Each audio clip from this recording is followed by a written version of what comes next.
ఈ కుండ యొక్క మహత్యం మన జీవితంలో మనందరికీ చాలా బాగా తెలుసు. ఎండాకాలంలో ఇది మన దాహాన్ని తీరుస్తుంది, నీటిని చల్లని అమృతంలా మార్చి మనకు అందిస్తుంది. అసలు ఈ కుండను ఎలా తయారు చేస్తారు, ఈ ప్రక్రియ గురించి మీకు ఏమైనా తెలుసా? అన్నిటికంటే ముందుగా కుమ్మరి పుట్టమట్టిని ఎంతో కష్టపడి దానిని కాళ్ళతో త్రొక్కుతాడు. అలా సిద్ధం చేసిన మట్టిని ఒక చక్రం మీద ఎక్కించి దాన్ని కుండగా చేసే ప్రక్రియను మొదలు పెడతాడు. ఆ క్రమంలో స్వయంగా తన చేతులతో దాన్ని బయట నుండి తడుతూ అదేవిధంగా లోపల నుండి ఊతం ఇస్తుంటాడు. అలా చేయడం వల్ల కుండ విరిగిపోకుండా ఉంటుంది.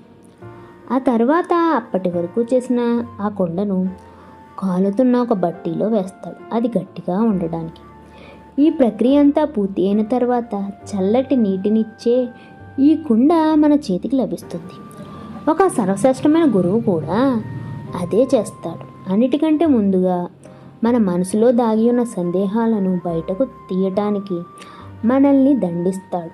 ఆయన కఠినంగా ఉంటూ మనకు ఒక రూపాన్ని అందిస్తాడు. అదే క్రమంలో మనకు సహాయంగా కూడా ఉంటాడు.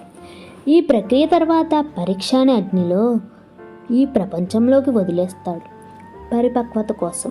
ఇంకా ఆ విధంగా బయటకు రావడం మొదలవుతుంది మనలోని ప్రతిభ. అందుకనే ఒకవేళ మీ గురువు మీతో కఠినంగా ఉంటే వారిపై కోప్పడకండి, వారిని దూరంగా పెట్టకండి. ఎందుకంటే వారే మీ కుమ్మరి, మీ జీవితం యొక్క పాత్రకు అందమైన రూపాన్ని చేకూరుస్తారు. అర్థమైందనుకుంటా.